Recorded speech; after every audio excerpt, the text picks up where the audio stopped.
Dan sedekah yang paling afdal adalah sedekah pada diri sendiri.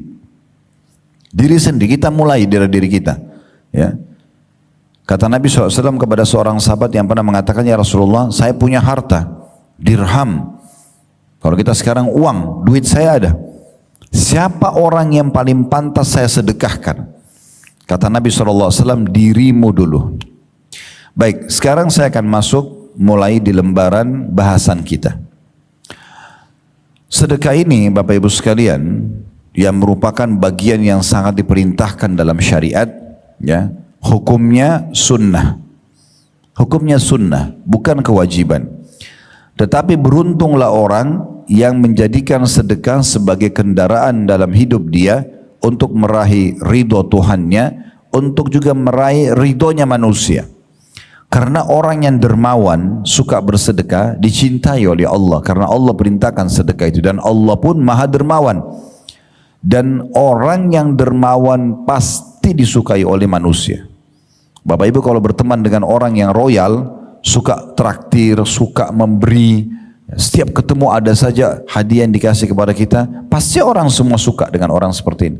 Sebaliknya, lawan daripada dermawan, ya, artinya orang yang suka sedekah adalah orang yang bakhil, pelit. Semua orang yang pelit dibenci sama Allah. Bahkan Bapak Ibu perlu tahu ya, lawan dermawan atau pelit itu bagian dari dosa besar. Dosa besar, bukan dosa saja, tapi dosa besar kalau orang pelit, dan akan membuat manusia menghindar dari dia. Semua orang tidak suka dengan orang yang pelit. Kalau ada orang mungkin paras wajahnya biasa saja, postur tubuhnya biasa saja, tapi dia sangat dermawan, suka berbagi kepada kita. Bahkan mungkin roti pun yang dia beli satu tetap dibagi dua antara dia sama temannya misalnya. Pastikan orang ini walaupun mungkin kurang secara fisik akan disukai oleh manusia. Dan dia disukai oleh Tuhannya dan akan dapat pahala dengan sedekahnya.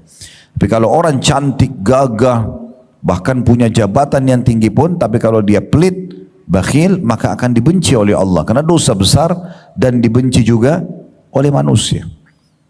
Ya, ini perlu digarisbawahi. Teman-teman kalau ikuti kajian kami, setiap Rabu malam di blog kami itu ada kajian dosa-dosa besar. Salah satu yang disebutkan oleh penulis-penulis buku dosa besar, kami sudah pernah bedah sampai tuntas kurang lebih 120-an kalau tidak salah dosa besar. Imam Az-Zahabi rahimahullah boleh masukkan salah satu babnya bakhil atau pelit dosa besar. Juga Syekh Muhammad Munajjid dalam buku Al-Kabair beliau juga menyebutkan masalah itu. Syekh Muhammad bin Abdul Wahhab yang sedang kami lanjutkan bedahnya sekarang, buku ketiga yang berlanjut sudah 176 kalau tidak salah dosa besar, juga menyebutkan pelit bagian daripada dosa besar. Karena pernah ada seseorang tokoh masyarakat di masa Nabi SAW itu diangkat menjadi kepala suku. Orangnya tampan, bersih, badannya kekar, berwibawa. Kalau dia pakai baju tuh kelihatan rapi dan punya kedudukan, diangkat oleh masyarakatnya atau sukunya menjadi kepala suku. Waktu kepala suku yang sebelumnya meninggal, lalu ada beberapa anggota kepala suku itu datang kepada Nabi SAW. Nabi tanya, karena kepala suku mereka meninggal, siapa kepala suku kalian sekarang? Disebutlah Fulan bin Fulan, namanya orang yang tadi tampan, bersih, berwibawa, badannya kekar, pakaiannya rapi, bahkan dia kaya raya. Lalu kata Nabi SAW yang ditanya, bagaimana kepribadiannya? Mereka mengatakan, dia tampan ya Rasulullah, dia rapi, dia bersih, dia wangi, dia kaya, dia berwibawa, hanya saja pelit, gak suka memberi, perhitungan. Maka Nabi SAW mengatakan, semua kebaikan tadi, kelebihan fisik, kedudukan, kekayaan, itu Nabi gak bahas. Itu semua hilang hanya karena perkataan anggota sukunya, tapi sayangnya dia pelit. Kata Nabi SAW, penyakit jiwa apa yang lebih berat daripada pelit itu sendiri? Bapak Ibu sudah tahu belum? Pernah di zaman Nabi Muhammad SAW ada seorang bapak ikut sholat bersama Nabi SAW. Namun subhanallah penampilannya bajunya lusuh, rambutnya kusut, penampilannya kelihatan tidak terawas dan tidak terurus, seperti orang yang susah. Dan ini biasanya terjadi pada orang yang tidak punya harta. Dia tidak ada uang untuk beli baju, tidak ada uang untuk merawat rambutnya, tidak ada uang untuk menyehatkan tubuhnya, misal. Maka Nabi SAW selepas sholat datang kepada orang tersebut. Pertanyaan pertama Nabi begini, kau punya harta enggak? Orang itu mengatakan, ada ya Rasulullah. Nabi tanya, apa harta kamu? Dia bilang, saya punya kuda, saya punya unta, saya punya domba. Di masa itu, ini berarti orang kaya. Apa kata Nabi SAW? Kalau begitu, mana kamu dari bekas nikmat Allah pada dirimu? Allah nggak suruh kau pakai baju begini, nggak suruh rambutmu berantakan begini. Allah mau kau perlihatkan nikmat Allah pada dirimu. Pakai baju yang layak, sisir rambut yang rapi, ya, tubuh yang segar, penampilan yang bagus. Jangan biarkan citra nama baik kita rusak. Orang lain menilai karena kita tidak bisa merawat diri kita. Kenapa teman-teman sekalian Allah berikan kita rasa gerah, dan di saat kita lagi gerah gak nyaman? Kenapa Allah berikan kita perasaan kalau mandi segar? Bahkan ide kita jadi lebih brilian, kita jadi lebih percaya diri ketemu sama orang, agar kita selalu mandi, jaga kebersihan itu. Kenapa kita pada saat pakai baju rapi kita percaya diri? Kenapa kita kalau pakai baju yang robek atau kusut kita merasa kurang percaya diri? Kenapa kita pada saat wangi mulut, habis sikat gigi, percaya diri bicara sama orang? Kenapa pada saat kita habis makan atau kurang wangi mulutnya kita tidak percaya diri? Kenapa jenazah dimandikan padahal sebentar lagi sudah dibungkus kain kafan akan dimakan oleh tanah? Semua orang tahu. Benda apapun kita masukin ke dalam tanah, ditutup sama tanah, itu akan habis nanti. Ada belatung tanah, ada ulat tanah, habis. Dan Nabi SAW sudah bilang, semua jasad kalian akan dimakan oleh tanah, kecuali tulang ekor kalian yang darinya Allah akan bangkitkan kalian. Tapi kenapa harus dimandikan? Kenapa pakai kain kafan baru? Toh dia sebentar lagi akan hancur badannya. Kenapa kita nggak geletakin aja begitu? Karena Allah mau kita selalu dalam kondisi bersih, rapi, menunjukkan nikmat Allah Subhanahu wa taala. Dan sedekah yang paling afdal adalah sedekah pada diri sendiri. Diri sendiri, kita mulai dari diri kita. Ya. Kata Nabi SAW kepada seorang sahabat yang pernah mengatakan, ya Rasulullah, saya punya harta, dirham. Kalau kita sekarang uang, duit saya ada. Siapa orang yang paling pantas saya sedekahkan? Kata Nabi SAW, dirimu dulu. Diri kita sendiri. Beli pakaian yang pantas, ya. Beli mungkin sabun dan sampo yang bagus, beli sepatu yang bagus, yang penting tidak mubazir, tidak berlebihan, tapi jangan juga hinakan diri kita. Kita berada di tengah-tengah, sesuai dengan kebutuhan bukan keinginan. Ya. Jadi betul-betul kita harus tahu masalah ini, supaya jangan sampai kita keliru. Ya. Nabi SAW sangat senang kalau ada orang yang berpenampilan, dan beliau sendiri mencontohkan itu. Beliau sendiri suka dengan bersih dan rapi. Ya. Dan beliau juga seringkali tampil di hadapan para sahabat dengan rapi dan bersih. Kalau pernah dengar Abu Hanifah rahimahullah, ini salah satu dari 4 imam madhab. Ada Imam Abu Hanifah, Imam Malik, Imam Syafi'i, Imam Ahmad. Ini 4 madhab yang sekarang umat Islam umumnya di dunia mengikuti madhab mereka, ya, atau susunan, ya, hukum syariat yang sudah mereka susun sebagai sebuah panduan bagi umat Islam.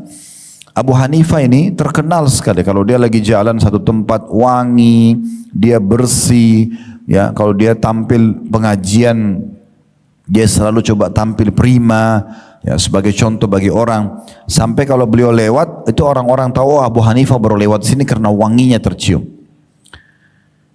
Abu Hanifah ini pernah habis sholat, dia temui ada satu orang di masjidnya yang sama tadi, mirip dengan kejadian Nabi. Orangnya agak kusut penampilannya, kurang rapi.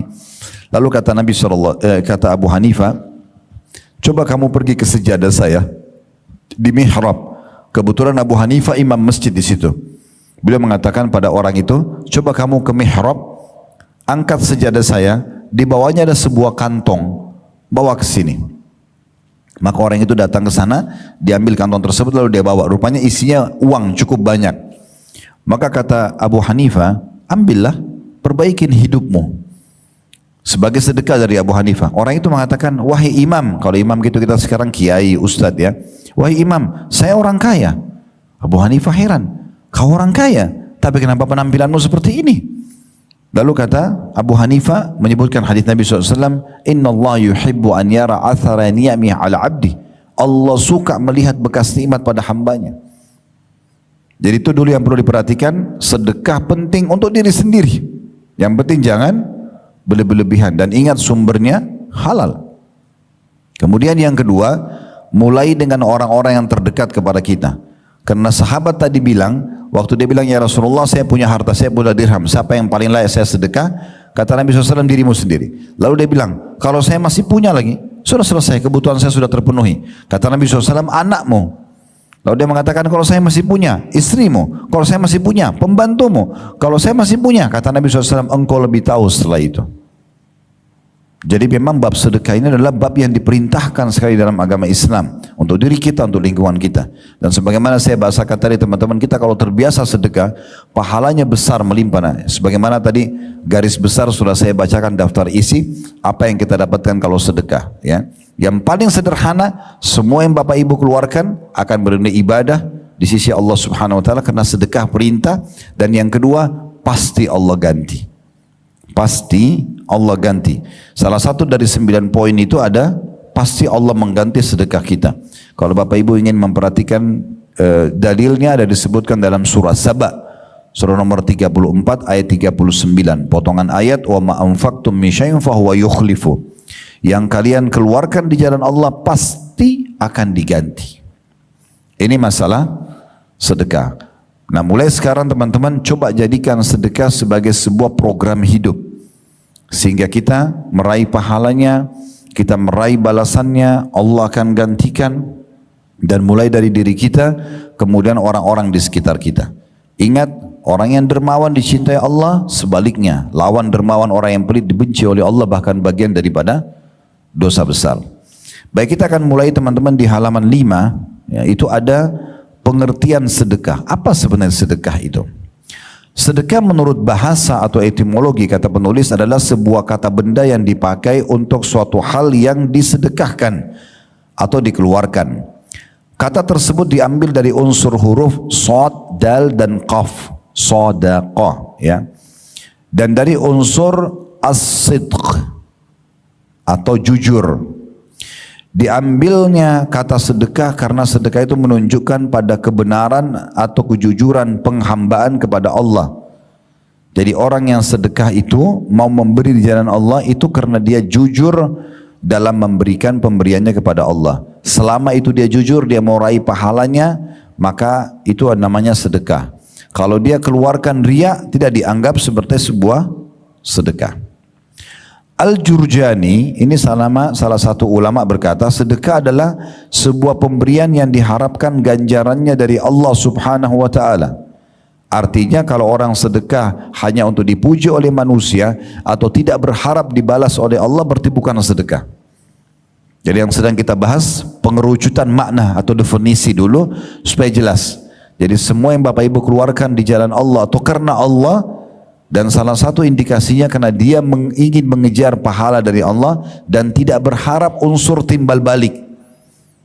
Kita beri makanan, kita beri pakaian, kita beri uang, tidak berharap pujian, tidak berharap balasan dari orang tersebut. Kalau orang itu kita beri makan, dia balas makanan, kita beli pakaian, dia balas pakaian, itu pemberian boleh kita terima, tapi bukan itu target kita. Kalau karena Allah kita tidak akan berharap balasan kecuali dari Allah. Itu makna definisi sedekah di mata para ulama. Kemudian dikatakan sedang Ar-Ragib. Ar-Ragib ini Al-Asfahani, nama seorang ulama juga berkata, sedekah adalah harta yang dikeluarkan oleh manusia dengan maksud ibadah. Jadi kapan dia keluarkan harta bukan niat ibadah, berarti bukan sedekah. Seperti zakat, akan tetapi sedekah itu pada dasarnya disyariatkan untuk suatu perkara yang disunnahkan, sedangkan zakat untuk suatu hal yang diwajibkan. Jadi kalau zakat kan bagi yang mampu, kalau sedekah itu wajib bagi yang mampu. Kalau sedekah ini itu ya dikeluarkan oleh siapa saja. Kalau zakat itu ada jenis-jenis perincian. uang, emas, perak dikeluarkan dari jenis yang sama. Kalau Bapak Ibu punya peternakan, kambing, sapi, ya, unta, dikeluarkan dari jenis hewan itu zakatnya. Kalau kita panen hasil perkebunan, dikeluarkan juga dari hasil kebun itu untuk zakatnya. Itu pun ada syarat dua, syarat mutlak. Yang pertama haul, masa 1 tahun dari uang yang kita simpan, yang kita investasikan, dari hasil panen, ya, dari hasil pertambangan, bisnis dan seterusnya. Ada 1 tahun, ada juga kalau perkebunan setiap panen, tapi selain daripada itu 1 tahun. Kemudian ada yang kedua nisab, kadar minimal dia. Kalau harta kita 85 gram emas setiap bulan sama sampai bulan ke-12, baru kita keluarkan di bulan ke-12 2,5%-nya. Tapi kalau dalam 12 bulan ini Bapak Ibu sekalian, bulan pertama Januari misalnya, kadar uang kita yang kita simpan dan kita investasi nilainya 85 gram emas. Jadi kalau kita hitung sekarang 1 juta 1 gram berarti 85 juta uang tabungan ibu dan bapak dan disimpan atau diinvestasikan. Bulan Januari sama 85 gram emas, bulan Februari sama, Maret sama, terus sampai 12 bulan ke depan, maka nanti di ujungnya bulan ke-12 Bapak Ibu keluarkan 2,5% zakat. Ini wajib. Tapi Allah ringankan zakat itu karena dia kewajiban. Kalau bulan pertama, bulan kedua, bulan ketiga, bulan keempat, bulan kelima, bulan keenam, bulan ketujuh misalnya semuanya sama nih 85 gram emas setiap bulan. Bulan ke-8 Bapak Ibu kebetulan ada kebutuhan, biaya rumah sakit, biaya apalah sekolah anak. Tiba-tiba di bulan ke-8 turun di bawah 85 gram emas. Tadinya uang kita 85 juta ke atas, sekarang sisa 70 juta misalnya. Karena dipakai 15 jutanya untuk kebutuhan di bulan ke-8. Nah di saat itu haulnya Bapak Ibu yang 7 bulan ke belakang batal. Ya, terbatalkan. Kapan mulai lagi dihitung haul untuk zakat? Kalau bulan depan, bulan ke-9 ternyata dia sampai lagi 85 gram emas, mulai dihitung bulan pertama dari haul itu. Begitu kalau zakat hitungannya ya. Tapi kalau sedekah tidak ada haul, tidak ada masa 1 tahun, tidak ada nisab, kadar minimal, tidak ada persentase 2,5%. Bapak Ibu dianjurkan bersedekah bukan setiap hari, setiap saat, setiap ada kesempatan. Lewat sebuah masjid ada kotak amal untuk menerima infak dan sedekahnya jemaah yang lewat karena mau renovasi masjid atau ada kegiatan. Bapak Ibu taruh uang, maka itu sudah dianggap sedekah, ya. Dan dalam 1 hari bisa berulang kali kita bersedekah. Contoh misalnya Bapak Ibu ingin mengejar hadis Nabi SAW, siapa yang membangun rumah Allah di muka bumi, maka Allah akan bangunkan baginya istana di surga. Maksudnya siapa yang membangun masjid, ada masjid dekat rumah lagi renovasi, kita lewat pagi hari mau ke rumah sakit ini misalnya, sedekah 10.000 rupiah misalnya, berarti kita sudah dapat istana di surga. Pulang sore kotak amal masih ada karena masjid masih belum selesai, dananya belum cukupi, sedekah lagi, dapat lagi istana di surga. Berulang-ulang kita bisa dapatkan dengan adanya peluang sedekah tersebut, ya. Dan Allah Subhanahu wa taala itu maha kaya. Allah kalau membalas Bapak Ibu sekalian, bukan kita keluarkan 10.000 Allah kasih 10.000, tidak. Allah akan kasih banyak hal. Bisa Allah kembalikan harta, Allah kasih berlipat-lipat ganda, atau Allah berikan misalkan dengan 10.000 sedekah kesehatan 1 tahun atau 2 tahun tidak sakit, atau Allah berikan keberkahan anak jadi bakti, atau tadinya mandul bisa melahirkan, bisa hamil dan seterusnya. Banyak hal yang Allah kasih dari sedekah tersebut. An-Nawawi, ini nama ulama juga, berkata disebut sebagai sedekah adalah karena ia merupakan sebuah bukti atas kepercayaan pelakunya. Ya, maksudnya percaya kalau ini adalah perintah Allah dan percaya akan ada balasannya. Kebenaran atau dalam kurung sidq, keimanannya baik lahir maupun batin, maka sedekah itu adalah keyakinan dan kebenaran imannya. Ini tentang definisi sedekah. Sekarang kita dengarkan Bapak Ibu sekalian di halaman selanjutnya yang ke-6, ini penting sekali tentang di antara pendapat para salaf tentang sedekah. Bagaimana orang-orang soleh sebelum kita, salaf maksudnya orang terdahulu sebelum kita, dari kalangan sahabat, dari tabi'in, tabi'in, orang-orang sebelum kita, bagaimana mereka memandang sedekah.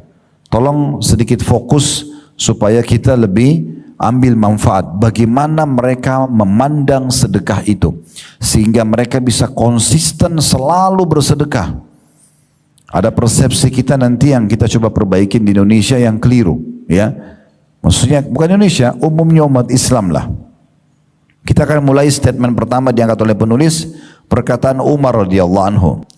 Beliau mengatakan sesungguhnya amal-amal, maksudnya amal soleh itu saling berbangga-bangga diri. Sholat, haji, ya, bakti sama orang tua, semua saling berbangga diri.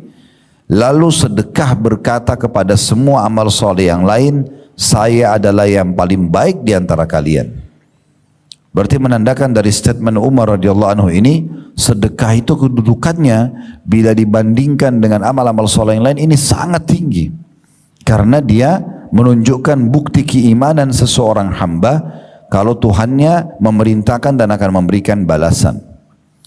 Kemudian statement yang kedua, Abdul Aziz bin Umair rahimahullah berkata, solat itu akan menyampaikan dirimu setengah perjalanan, puasa menyampaikan dirimu kepada pintu sang raja. Solat setengah perjalanan, puasa akan membawa kamu ke pintu istana sang raja, maksudnya Allah subhanahu wa ta'ala. Sedangkan sedekah akan menyampaikan dirimu ke hadapan raja tersebut. Jadi luar biasa. Kalau dalam statement ini berarti menandakan sedekah itu seperti puncak daripada ibadah itu semuanya. Jadi kalau mau tahu orang itu betul-betul tulus dalam sholatnya, tulus dalam puasanya, dia sedekah nggak sih? Karena sedekah itu pembuktian terhadap keimanan. Ibnu Abi Al-Ja'ad, ini nama seorang juga, seorang salaf, orang soleh berkata, sesungguhnya sedekah itu benar-benar menghilangkan 70 pintu keburukan. Jadi satu kali sedekah, itu sudah cukup Allah hilangkan dari kita 70 pintu keburukan yang bisa menimpa kita. Kemudian Yahya bin Mu'adz rahimahullah berkata, tidaklah saya mengetahui suatu biji yang bisa mengimbangi gunung di dunia ini kecuali sedekah. Maksudnya sedikit dikeluarin, sedekah sepotong roti, sedekah sesendok nasi misalnya, 1.000 rupiah, itu udah cukup nilainya bergunung-gunung nanti pada hari kiamat. Asy-Sya'bi, ini sama juga salah satu ulama berkata, barang siapa, nah ini metodenya ya, bagaimana, tadi itu kan semua tentang kedudukan sedekah, mulai dari perkataan Asy-Sya'bi, setelahnya ada Al-Laits, ada Al-Fudail bin Iyad. Ini cara kita memandang sedekah. Yang tadi saya bilang teman-teman, harus kita ubah persepsi kita. Kalau kita selalu punya persepsi, orang minta nih, lagi di jalan, Anda naik mobil atau naik motor, ada orang ulurin tangan. Lalu kita punya persepsi, oh dia butuh dengan saya. Makanya kita dengan cueknya menolak dia. Karena kita anggap dia butuh. Atau kita memberikan uang tanpa melihat wajahnya pun. Mungkin ada orang naik mobil, begitu orang minta bantuan, kaca mobil turunkan sedikit, dia mungkin cuma jepit uang 500 rupiah atau 1.000 rupiah dikeluarkan. Ya, seakan-akan menghinakan si penerima itu. Ingat, ini persepsi salah. Lalu bagaimana persepsi yang benar tentang sedekah? Balik, yang butuh dengan sedekah tersebut adalah saya, bukan orang miskin itu. Jadi kalau ada orang miskin yang minta, kita harus tanamkan dalam diri kita, saya yang sedang butuh. Karena kalau dia tidak datang orang ini, saya mau sedekah kemana? Dia menerima uang yang kita kasih 1 juta rupiah, 500 ribu, 100 ribu, 10 ribu, 5 ribu misalnya, 1.000 rupiah pun kita kasih ke dia, nilai itu dipakai sama dia, beli air mineral, beli roti, beli kebutuhan dia, bayar utangnya misalnya, dia pakai, habislah. Tapi kita, dalam teori agama kita, agama Islam, nilai ini sedang dibawa ke timbangan amal kita nanti. Bahkan bukan cuma seperti itu, dilipat gandakan. Nah perhatikan statement yang menarik dari Asy-Sya'bi rahimahullah. Ya. Beliau mengatakan barang siapa yang tidak memperlihatkan bahwa dirinya lebih butuh kepada ganjaran sedekah. Siapa yang mau sedekah tapi dia tidak perlihatkan kalau sebenarnya dengan sedekah ini dia lebih butuh untuk sedekah agar dapat ganjaran dari Allah daripada seorang fakir yang butuh kepada sedekah itu, maka dia telah membatalkan sedekahnya dan telah memukul wajahnya sendiri dengannya. Apa maksudnya? Kalau anggap remeh penerima sedekah itu, menganggap dia yang butuh, bisa batal sedekah kita. Karena seakan-akan kita enggak tulus kepada Allah Subhanahu wa taala. Tidak usah lihat siapa yang minta, tapi pada saat ada yang minta, salah satu ciri yang ciri Nabi Muhammad SAW dan beliau jadikan sebagai contoh buat umatnya, beliau tidak pernah menolak siapapun yang minta. Tidak pernah menolak. Beliau berikan semampunya. Sehingga tertanam dalam hatinya sifat kedermawanan dengan penuh keyakinan bahwasanya Allah melihat dan apa yang saya sedekahkan bukti keimanan saya dan pasti Allah ganti. Baik, kita dengarkan sekarang statement yang lain yang mengajarkan kita tentang apa tadi yang saya bahasakan, metode atau pemahaman yang harus kita tanamkan dalam bersedekah. Al-Laits ibn Sa'ad rahimahullah pernah berkata begini, barang siapa yang telah mengambil dariku suatu sedekah atau hadiah, kalau aku siapkan uang untuk sedekah atau hadiah, lalu dia terima, ada orang yang menerima itu, maka hak dirinya atas diriku adalah lebih besar daripada hak diriku atas dirinya. Dia lebih berhak untuk aku hormati, ya, untuk aku terima kasih pada dia, orang miskin itu. Kenapa? Karena dia, orang miskin atau orang yang minta yang sudah kita berikan sedekah, telah menerima apa yang telah aku korbankan kepada Allah. Perhatikan baik-baik. Kalau persepsi ini kita tanamkan teman-teman, kita malah yang keluar cari mana itu orang miskin. Kita nggak nunggu orang minta. Tapi kalau tidak begitu persepsi seperti ini, maka yang terjadi orang datang pun Allah gerakkan orang itu datang untuk minta, kita masih nolak. Kita anggap dia yang butuh, padahal sebenarnya kita yang butuh. Persepsi ini penting sekali. Jadi sekali lagi kalau kita tanamkan dalam diri kita, kita yang butuh, maka kita akan cari kantong-kantong sedekah itu. Saya perkuat dengan sedikit, kita tinggalkan dulu buku kita. Abdullah bin Umar, Abdullah bin Abbas radhiyallahu anhum ajma'in, beliau di depan rumahnya setiap hari kalau beliau mau keluar pagi ada orang-orang miskin lagi minta. Maka beliau kasih semuanya. Satu waktu pernah beliau keluar tidak ada orang-orang miskin itu. Tidak ada. Maka dia keluar dan mencari di mana orang miskin itu. Dicari sama dia untuk diberikan sedekah. Ingat, pahala sedekah pun bertingkat-tingkat Bapak Ibu sekalian. Kalau seandainya ada orang begini, dia didatangi orang fakir, minta dikasih sama dia. Itu level sedekah. Ada nggak yang lebih tinggi? Ada. Apa itu? Bapak ibu yang keluar cari orang miskin itu. Memang kita keluar bawa uang ingin sedekah, itu puncak daripada pahala sedekah. Kalau bapak ibu hanya tunggu orang yang datang minta kepada kita, kalau anda tinggal di satu komplek yang mewah misalnya, ada security-nya, kita keluar dari rumah komplek langsung masuk pintu tol lalu ke tempat kerja, kapan ketemu orang miskinnya? Sehingga kita harusnya mencari kantong-kantong itu. Kita harus tanamkan kalau kita sangat butuh dengan sedekah itu. Perhatikan sini perkataan Fudail bin Iyad rahimahullah. Ini perkataan yang sangat menarik. Jadi Fudail bin Iyad ini seorang ulama tabi'in yang terkenal dengan kesolehannya. Dia pernah menyiapkan beberapa bungkusan ya untuk disedekahkan, dan setelah dia berikan kepada orang-orang itu, dia berkata begini, berkata kepada orang-orang yang telah menerima sedekahnya, ya, orang sudah terima lalu pergi, dia bilang sama orang-orang di sekitarnya, mereka orang-orang yang menerima sedekah saya itu membawa perbekalan kita menuju akhirat tanpa upah sedikit pun, hingga mereka meletakkannya di atas timbangan di hadapan Allah hari kiamat. Coba renungin yang saya katakan ya. Kita kalau kasih orang itu 1 juta rupiah, 100.000 rupiah misalnya, kemudian dipakai untuk kebutuhan dia tadi saya bilang, habislah. Bagi dia sudah habis, dia beli makanan, dia beli pakaian, habis. Tapi bagi kita tidak. Nilainya itu dibawa oleh orang ini, dia penyebabnya ketimbangan amal kita hari kiamat. Dengan itu kita bisa dapat. Ini persepsi harus ditanam benar-benar ini, sehingga kita selalu merasa kita yang butuh dengan sedekah itu. Dan dengan ini kita tidak akan pernah menolak siapapun yang minta sama kita. Kasih saja. Ya. Kemudian ada statement selanjutnya. Ini statement Ali bin Abi Thalib yang perlu juga kita renungi. Nanti kita tutup dengan ini ya. Insya Allah nanti tentang pahala sedekah dan buahnya kita akan bahas di pertemuan akan datang ya. Kita bahas statement ini. Jadi statement Ali bin Abi Thalib ini Bapak Ibu sekalian menjelaskan kepada kita poin penting. Apa itu? Kalau Bapak Ibu sedang Allah kasih kayak sekarang, Masya Allah teman-teman punya profesi, pekerjaan. Ada jabatannya, ya. Bekerja misalnya. Nah pekerjaan ini teman-teman sekalian mendatangkan income buat kita. Fahami baik-baik, berarti Allah sudah memberikan rezeki kepada kita. Siapa yang diberikan seperti ini, apalagi kalau sampai besar gajinya, atau dia bahkan selain kerja punya usaha, punya income tambahan. Harta itu bukan hanya buat kita. Ada hak orang lain di situ. Jangan pernah pelit ini. Jadi kalau kita punya tabungan 100 juta itu bukan punya kita sendiri.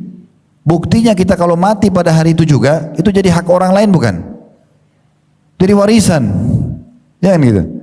Jadi bukan punya kita. Gunakan buat kita secukupnya, selebihnya sedekahkan. Kasih ke orang. Pasangan hidup, ke anak, suami kasih istri, istri punya kelebihan, boleh nggak kasih suaminya? Boleh, walaupun bukan kewajiban bagi perempuan.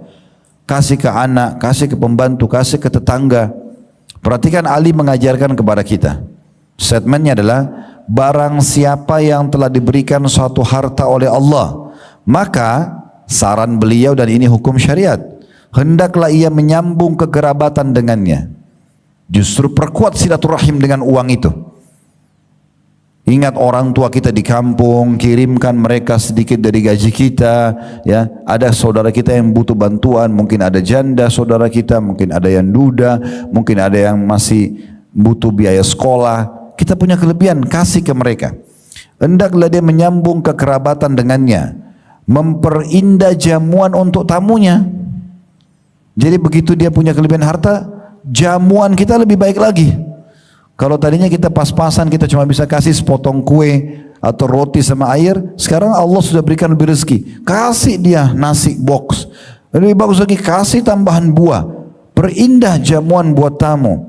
Tujuannya untuk apa? Supaya harta itu jadi berkah. Allah akan kasih tambahan nanti dengan itu.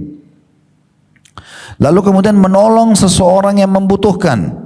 Kemudian membebaskan tawanan. Ya, di masa dulu kalau ada peperangan, supaya tawanan bebas kan ditebus ya. Kemudian Ibnu Sabil itu orang terputus jalan. Ada orang dari Surabaya datang ke Jakarta, dirampok di terminal. Datang ke kita, saya mau pulang mas, saya mau pulang pak, saya mau pulang bu, mbak, tolong bantu saya transportnya 30.000. Oh ya silakan, langsung kasih. Dia pulang kita dapat pahalanya gitu. Jangan bilang setan bisikin nih, kayaknya dia bohong nih. Kita terima lagi bisikan itu. Iya, kayaknya bohong. Negosiasi sama syaitan. Tugas kita kalau ada kesempatan untuk sedekah, eksekusi, bukan negosiasi. Langsung selesai. Enggak usah pikirkan orang itu jujur atau tidak. Innamal a'malu binniyat. Semua sesuai dengan niatnya. Bapak Ibu kalau sedekah dapat pahalanya. Kalau si penerima itu bohong, dia pakai kaki palsu lah, dia pakai tangan palsu, dia bohong, dia sesuai dengan niatnya, nggak usah khawatir. Saya pernah jelaskan di pertemuan perdana kita dulu, kalau di ruangan ini ada orang bawa proposal masjid. Ini Bapak Ibu sekarang ada proposal masjid, kita mau pakai, mau bangun, nyumbang 100 juta, kita nyumbang semuanya rame-rame, keroyokin. 2 hari, 3 hari kemudian, sebulan kemudian kita dengar ternyata itu penipu, dia bawa lari uang itu, rugikah kita? Demi Allah tidak. Innamal a'malu binniyat. Niat kita sedekah bangun masjid sudah dapat pahala di sisi Allah. Kita dapat istana di surga walaupun masjidnya belum dibangun. Dia kena menipu akan dihukum sama Allah, enggak usah khawatir, Allah itu Maha Adil. Ya. Ini statement perlu sekali difahami. Saya kembali ulangi ya. Kata Ali bin Abi Thalib, barang siapa yang telah diberikan suatu harta, hendaklah dia menyambung kekerabatan dengannya, memperindah jamuan untuk tamunya, menolong seseorang yang membutuhkan, membebaskan tawanan, Ibnu Sabil orang terputus jalan, membantu orang-orang fakir miskin, para mujahidin, dan ini garis bawah ini. Ini penting banget nih. Dan dia bersabar atas musibah yang menimpa hartanya. Ternyata harta yang kita punya, gaji yang kita punya, hasil bisnis kita yang kita punya, di situ ada hak kita, ada hak orang lain untuk kita bantu, dan akan ada ujiannya. Kita utangin orang dia tidak bayar, itu ujiannya. Kita investasi rugi, ditipu orang, itu ujiannya. Sabar. Semua orang akan melalui itu kalau diberikan harta. Jadi jangan heran. Itu kata beliau, jadi bersabar atas musibah yang menimpa hartanya. Karena dengan perkara-perkara itu dia akan memperoleh kemuliaan dunia dan akhirat.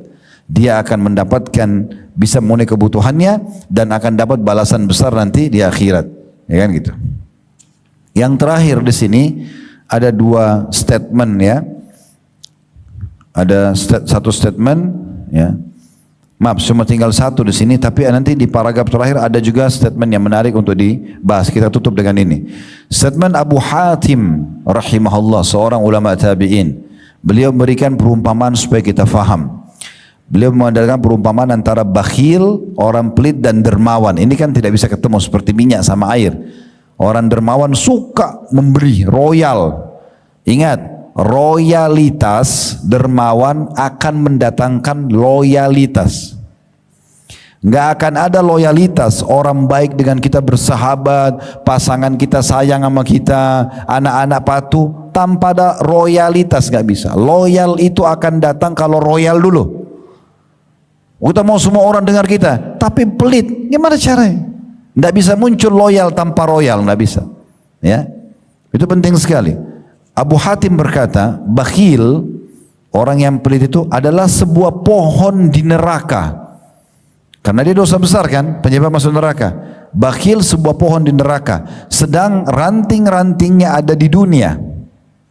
Maka barang siapa yang bergelantungan pada salah satu dari ranting-ranting itu, niscaya ia akan menjerumuskannya ke dalam neraka. Sebagaimana kedermawanan itu adalah sebuah pohon di surga di mana ranting-rantingnya berada di dunia. Dermawan, pohon di surga, rantingnya di dunia juga. Dan barang siapa yang bergelantungan pada salah satu ranting-rantingnya, niscaya ia akan membawanya ke surga, dan surga itu adalah tempat orang-orang dermawan. Apa maksudnya? Neraka tempatnya orang-orang bakhil. Ya. Ada jemaah saya buat kesaksian begini teman-teman, banyak sekali nih. Setelah saya bahas tentang sedekah, mereka baru tergugah dan mereka praktekin. Ada sampai bilang sama saya begini, Ustaz, semenjak saya dengar ceramah Ustaz, saya jadi ketagihan sedekah. Karena betul apa yang disampaikan, setelah sedekah Allah datangkan rezeki yang tidak masuk di akal. Makin besar saya keluarkan, makin besar datang. Ingat, mau dapat ikan paus, pakai kapal tanker. Kalau pakai kail kecil nggak bisa. Celengan masjid lewat kasih 2.000, minta kesehatan, keturunan, keselamatan 2.000 rupiah. Bakhil. Kasih sesuai dengan kadar permintaannya, gitu kan? Makin besar kita keluarkan, maka makin besar responnya dari Allah Subhanahu wa taala. Makanya pernah Nabi SAW berkata kepada Asma binti Abi Bakar radhiyallahu anhuma. Ya, jadi Asma pada saat mau mengatur sedekahnya dia mau keluarkan, Nabi ingatkan, la tuqi fayukallahu fayukillahu alaiki atau fayukallahu alaiki. Jangan kau perhitungan, keluarkan. Royal aja jalan Allah kasih. Kalau kau perhitungan, Allah juga akan perhitungan denganmu. Ini perkataan Nabi SAW kepada sahabat, kasih keluarin. Abdurrahman ibn Auf, Bapak Ibu sekalian, pernah kedatangan keuntungan 1 peti emas. Dia bingung mau diapakan nih, sedekahin. Besok datang 2 peti, sedekahin semuanya. Datang 3 peti, nggak pernah miskin dia, nggak pernah miskin. Nah, siapa yang membuat kita selalu ragu teman-teman? Saya kan kalau punya uang 10 juta, saya sedekah 1 juta ke anak yatim, kan secara rasional sisa 9 juta dong. Itu perhitungan kapitalis, mereka nggak pakai iman. Kalau kita beda, 1 juta saya keluarin, itu investasi. Allah akan ganti minimal 10 kali lipat, bahkan lebih daripada itu. Sebagaimana Allah jelaskan dalam Al-Quran, man ja'a bil hasanati falahu asyru amsalihha. Siapa yang mendatangkan satu kebaikan, Allah akan balas 10 kali lipat. Tapi jangan hitungannya begini ya. Oh kalau saya sekarang kasih celengan masjid 1 juta, bantu orang tua saya atau kerabat 1 juta, berarti hitung-hitungannya saya dapat 10 juta dong. Bukan. Itu kalau bapak ibu batasi rezeki cuma duit. Bisa saja 1 juta itu Allah bukakan kita ya jabatan yang lebih baik di tempat kerja. Mungkin keselamatan dan kesehatan 10 tahun. Mungkin juga datang uang.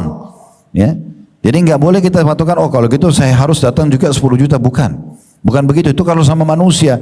Saya investasi sama kamu 10 juta, saya harus dapat 1 juta lah. Apalagi itu bab riba, nggak bisa. Tapi rezeki itu sangat luas. Baik, sebagai penutup di sini, apabila salah seorang, kata penulis, dari orang-orang soleh didatangi oleh seorang fakir, seraya meminta sedekah kepadanya, ini orang-orang dulu yang sudah faham ini, setiap ada orang miskin datang, bukan cemberut, bukan langsung su'dzon, sangka buruk. Apa yang terjadi? Maka mereka akan mengatakan pada orang-orang miskin itu, selamat datang wahai orang yang hadir untuk membawakan perbekalan kami kepada Rabb kami. Jadi lihat orang miskin senyum gembira, syukur kamu ada, nih ambil, bawa ke sana ketimbangan amal saya, gitu. Kalau kita kan digodain syaitan untuk dibisingin sama syaitan, takut, rugi, benar gak orang ini, itu syaitan semua. Membuat kita khawatir. Janji Allah benar, janji syaitan itu palsu. Ya. Dan yang dimaksud, kata penulis dalam penutupannya, dengan perbekalan itu adalah berupa kebaikan dan amal-amal yang mendekatkan diri kepada keridhaan Allah Subhanahu wa taala. Jadi begitulah kaum salafus saleh, mereka kalau ya bersedekah, memberikan dan memahami sesuai dengan syariat Allah, kalau sedekah dia yang butuh, bukan orang miskin yang butuh. Dan dia yakin makin besar dia berikan ke jalan Allah, makin besar juga Allah SWT berikan kepada dia. Ya, jadi seperti itu gambarannya. Allahu a'lam.